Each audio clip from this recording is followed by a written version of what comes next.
Assalamualaikum warahmatullahi wabarakatuh. Alhamdulillahi rabbil alamin. Nahmaduhu wa nasta'inuhu wa nastaghfiruh wa na'udzu billahi min sururi anfusina wa min sayyiati a'malina. Wa may yudlil fala mudilla lahu wa may yudlil fala hadiya lahu. Asyhadu an la ilaha illallah wahdahu la syarika lahu wa asyhadu anna Muhammadan abduhu wa rasuluh. Allahumma shalli wa sallim ala sayyidina Muhammad wa ala ali sayyidina Muhammad. Pemirsa yang dirahmati Allah Subhanahu wa taala. Puji syukur kita kehadirat Allah Subhanahu wa taala telah memberikan kita kesempatan untuk beribadah di bulan suci Ramadan ini. Bulan yang penuh keberkahan. Kita telah melewati 3 hari bulan suci Ramadan. Mudah-mudahan 3 hari ini amal ibadah kita semua diterima oleh Allah Subhanahu wa taala. Dan pada kesempatan kali ini, pada hari keempat, kita akan bicarakan tentang iman dan takwa. Untuk kemudian sholawat dan salam semoga tetap kita curahkan kepada Nabi Muhammad SAW yang telah memberikan kita contoh atau suri tauladan bagi kita semua untuk mengarungi kehidupan dunia ini penuh keberkahan dan tentu saja penuh dengan ridha Allah Subhanahu wa taala. Pemirsa yang dirahmati Allah Subhanahu wa taala, iman dan takwa dua sisi yang tidak bisa dipisahkan. Bismillahirrahmanirrahim. Ya ayyuhalladzina amanu, hai orang-orang. Pertama ada kata iman. Kutiba alaikumus syiyamu kama kutiba alal ladzina min qablikum la'allakum tattaqun. Di akhir kata ada la'allakum tattaqun, agar kalian bertakwa. Kutiba alaikumus syiyam, diwajibkan atasmu puasa sebagaimana diwajibkannya umat-umat sebelum kamu, agar kalian semua bertakwa. Dua sisi ini tidak bisa dipisahkan, bagaikan koin. Satu sisinya rusak, maka uang ini tidak guna. Jika iman kita rusak, ketakwaan kita tidak akan berguna, sia-sia. Begitu pula, jika takwa kita rusak, iman kita juga akan ikut rusak. Dua sisi ini tidak bisa dipisahkan. Pemirsa yang dirahmati Allah, al-imanu yazidu wa yanqusu. Iman itu bisa bertambah, bisa juga turun. Untuk itu, mari kita jaga iman ini, kita stabilkan, kalau bisa menaikkan. Bagaimana caranya? Tentu saja ada caranya. Kemudian takwa kita. Takwa, ya ayyuhalladzina amanu. Taqullaha haqqa tuqatih wa la tamutunna illa antum muslimun. Ittaqullaha haqqa tuqatih. Bertakwalah kepada Allah Subhanahu wa taala dengan haqqa tuqatih, takwa yang sebenar-benarnya. Takwa sebenar-benarnya itu seperti apa? Tentulah takwa yang sebenar-benarnya adalah menjalankan segala perintah yang diwajibkan maupun yang disunahkan. Kemudian menjauhi yang diharamkan maupun mendekatinya. Inilah yang dinamakan haqqa tuqatih, takwa yang sebenar-benarnya. Kemudian iman dan takwa kita ini naik.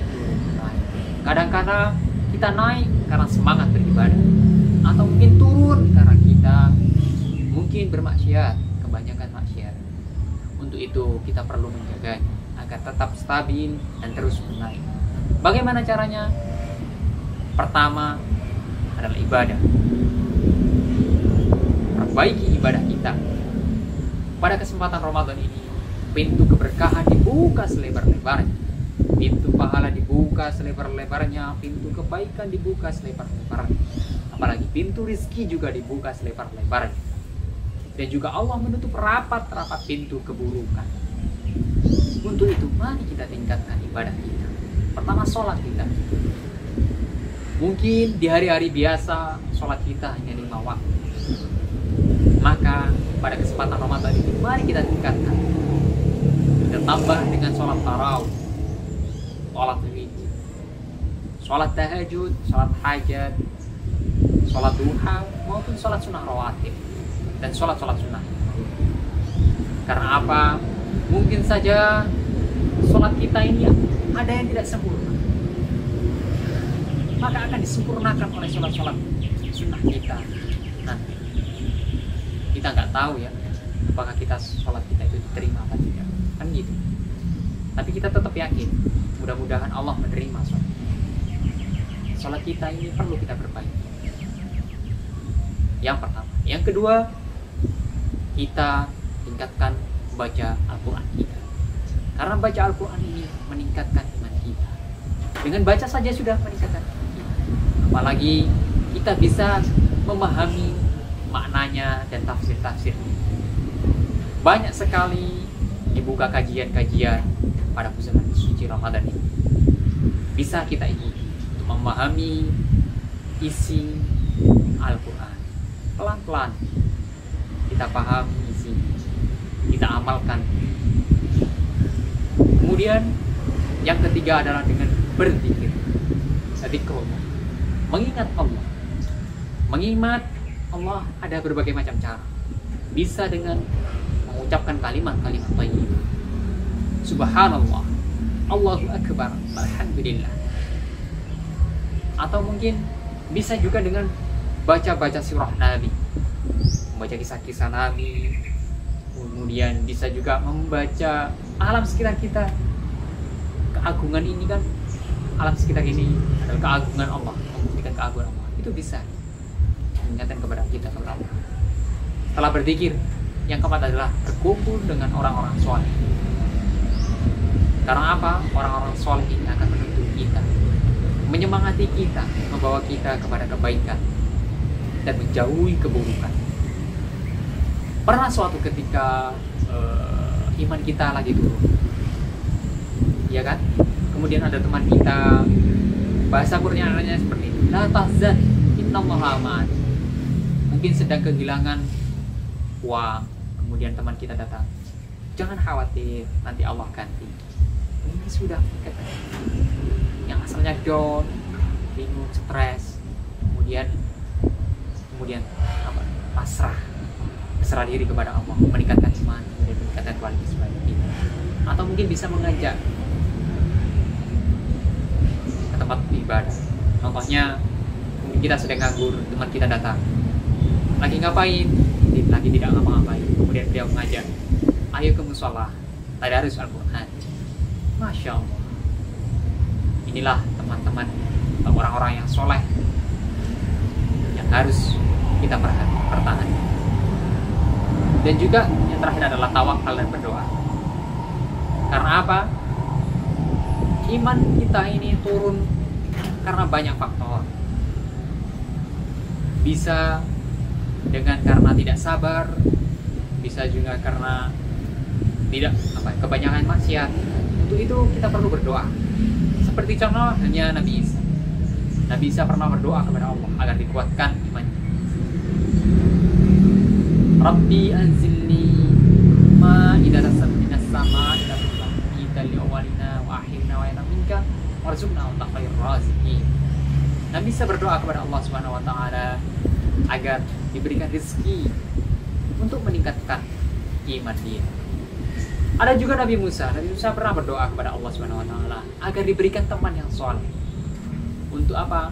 Menghadapi umat-umatnya dan meningkatkan iman dia. Dikirimkanlah Nabi Harun untuk mendampingi Nabi Musa. Nabi Musa pernah tidak sabar, mau marah kepada umatnya. Nabi Harun menenangkan beliau. Tenang Musa, sabar Musa. Ini ujian dari Allah. Kemudian Nabi Musa sadar, teringatlah dia.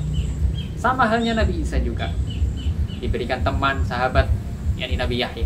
Nabi Yahya penuh dengan hati yang lembut, santun. Beda dengan Nabi Isa yang tegas. Dua-duanya saling mengingatkan. Jika Nabi Isa kelewat marah, tegas tapi marah, Nabi Yahya mengingatkan.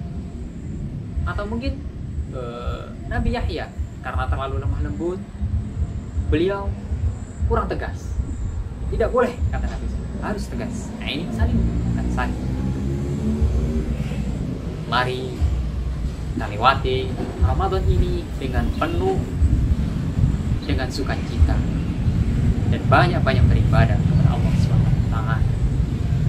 Semoga kita semua bisa sampai di penghujung bulan Ramadan ini dengan penuh keberkahan. Amin amin ya rabbal alamin. Cukup sekian dari saya. Semoga bermanfaat. Wallahu muwaffiq ila aqwamit thoriq. Wassalamualaikum warahmatullahi